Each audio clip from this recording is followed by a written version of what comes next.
started reading up on your work and what you did, I had little to no knowledge of that particular segment of the atrocities committed by the church. Could you just go into a little bit and maybe give an overview? I know it's difficult, but try to give an overview about what exactly went on and what you experienced while you were there. Okay, well, just on the general point, the very fact that very few people know about this shows that it's been a deliberate falsification of history, because both church and state have been involved together in this from the beginning. So yeah, the history books here it's been deliberately left out. So a lot of people don't know about this.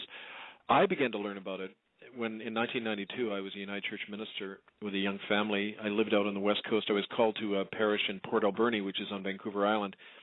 And the first native home I went to, the first week I was there, I went out to do a wedding. And the man, Danny Gus, he was a native fisherman. He told me about his best friend who had been killed in the Alberni residential school run by the United Church. And he's described how he and a lot of other friends of his were buried in the hill behind the school, which was still standing. And he said all the church people know about it in the community, but they don't want us in their church because of that. They were all guilty about it. And I literally every native home I went into after that, I began to ask those questions, and people trusted me, and they began to share that information. I tried to bring it to the church. I was told not to look into it. I was told, by every church official I spoke to, that the natives were just making it up. They hated the whites because they had taken their land, and so they were making up all these tales of atrocities. Things came to a head after about 2.5 years, where I discovered that the churches have been taking land from natives originally through their missionaries and then selling it off to big logging companies for kickbacks. And I found one case of that involving Weyerhaeuser, the big American logging company in Seattle, one of the biggest logging companies in the world. And I found that the church had been using its means to get the land that they'd stolen from the natives on the West Coast and putting that in the hands of Weyerhaeuser and other logging companies. I read a letter about that to the church, and I get fired within the month without cause, eventually driven out of the church without any kind of due process. And then over the years after that, I just began to work more closely with the survivors who were coming to me more. We did our documentary on Repentant.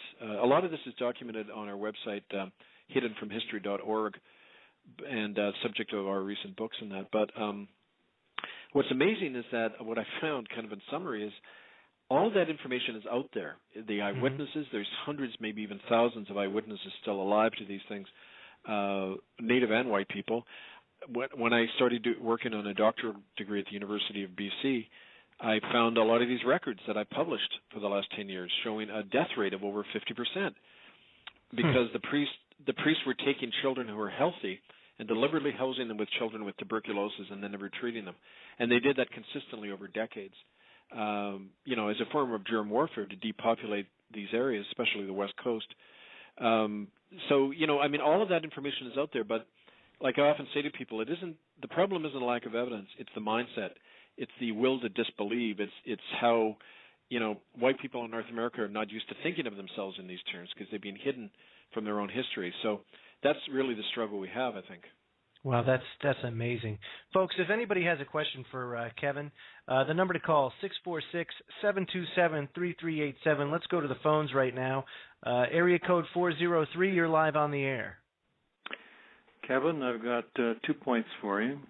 One, I'd like you to talk about the Jesuits by the name of Jean de Brebeuf and the other Canadian martyrs. Please tell us a little story about them and how bad they were when they came to Canada. The second one, Kevin, maybe you'll think this a little funny, but did you know that the Pope is God's buffer on earth and that maybe you should sue God? Gee, how does one go about that, I wonder, yeah. No, it's funny, that his term he uses, Pontifex Maximus, was the Roman emperor's term for himself. It means great bridge builder, or bridge between heaven and earth. Definitely that's how they see themselves, but when I was raised in the Canadian school system, I was taught that Jean de Brebeuf, the Jesuit missionary to the Huron, was this great hero. And in fact, what the Jesuits did was they owned, with the French crown, they owned major interest in the fur trading companies. And so what they wanted to do is they went among the traditional allies of the Huron, who were the Six Nations, the Mohawks especially, and the Iroquois. And they did their best to break up the alliances and foment war between these native nations. They sold alcohol and guns to both sides. They fomented a war. They spread smallpox against the Iroquois especially, who were allied with the British. And there's a famous saying by Jean de Brebeuf where he says, it is necessary for these savages to be kept apart and kept at war, for thus is required by the faith and the fur trade. You know, they kind of lump the two together, converting people to the church, the Catholicism, and getting furs for the crown of France. That was all part and parcel of the same endeavor. And eventually, the Iroquois got very pissed off at Jean de Brebeuf and his Jesuit followers, and they were eventually taken and tortured and killed by the Iroquois, partly as well to stop them from spreading the smallpox, which had decimated half the Huron and a lot of the Iroquois. So, I mean, this is part of the history we're never taught. This is absolutely incredible information, and again, it's something that I have never. I knew the Latin term for the Pope is Vicarius Filii Dei, or Vicarius Filii Dei, which means Vicar of Christ, or and I mean, it's just it makes me scratch my head, because how do they have so many people so fleeced and so rooked over? That's where I fail to see. But then I look at society and I look at the things that are going on now that are right out in the open and in people's faces. And where's the outrage? Where's the outrage there? Well, Ignatius Loyola, who founded the Jesuits, he had the saying, and it goes along with their whole endeavor to kind of brainwash people. They were the mind control agency for the Catholic Church, but Loyola said, "Give me a child for 3 years and he will be ours for life."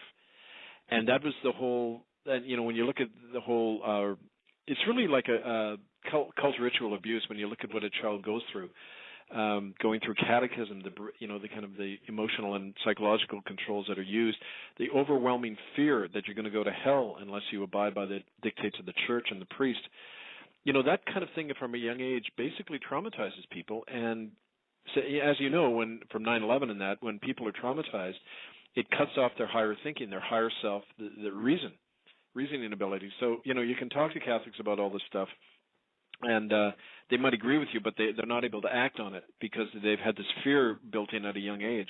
And, in effect, that's one of the functions of religion, to do that, to ideologically control people for any ruler, for the state, and that's why they're always the partner of the state in this. So, I think it's all part of that. Well, incredible, isn't it, Griff? Well, yes, it is.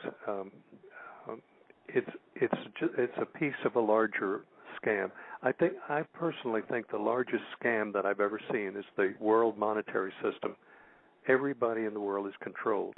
Their labor is controlled. Their family, their everything, their free time is controlled through the monetary system, and it's the monopoly.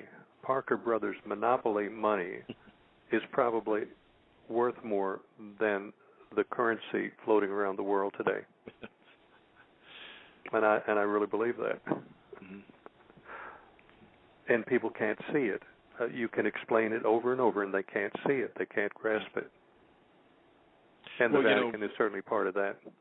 I think they say now that by the time a young person is out of high school, by the time they're 21, they're on average $30,000 in debt, each of them. They're on the debt. It's not a dollar, Kevin. It's not a dollar. It's a promissory note.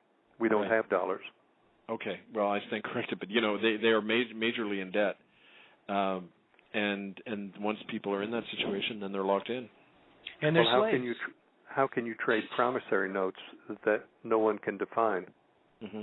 There are a lot of things, Griff, that we deal with that just doesn't make any sense. You know what I mean? Most and everything that's just today. Exactly right. And the problem is it's a control tactic to enslave people. It is. And if it's not the atrocities that Kevin witnessed and has done some fantastic research on and has done some really good work in trying to get this out to people to be able to understand it. I mean, take a look at what goes on just in our country, and then take a look at what goes on in these third world countries. You think we've got it bad? Go over to Somalia and see how bad they've got it. And it's just, that's the way it is everywhere. But these control tactics are everywhere. And the fact of the matter is that our society in the United States are just too numbed and dumbed down and just entitled away, if you know what I'm saying. Everything, they feel entitled to everything, and they've gotten so used to the government handout, and now that there's no personal responsibility there, they don't care. God, imagine this, Griff. Imagine if all hell broke loose today. How many people out of the 300 and something million people that are in the United States, how many people do you know of, or what do you think the proportion of the people that would actually know how to survive in a situation like that? What do you think? Small percentage. A small percentage.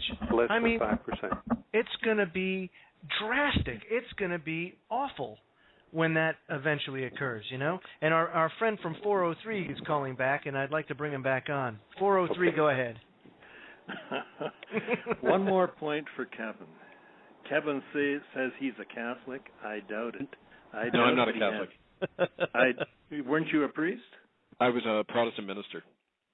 You were a Protestant minister, so you know what it is to bash Catholics then. All right. Now, you were wondering about how you might go about suing God. Well, I'll tell you, you probably don't have this faith. There will come a time when you will have an opportunity to place your case before him, and you can tell him all of your concerns, and he'll tell you where to go, I'm sure. You got my point?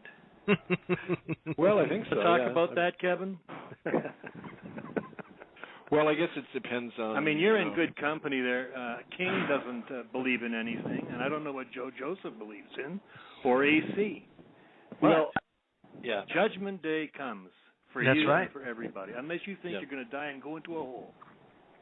And that's it. Well, the old adage, you don't talk about religion or politics, it causes war, But well, why not?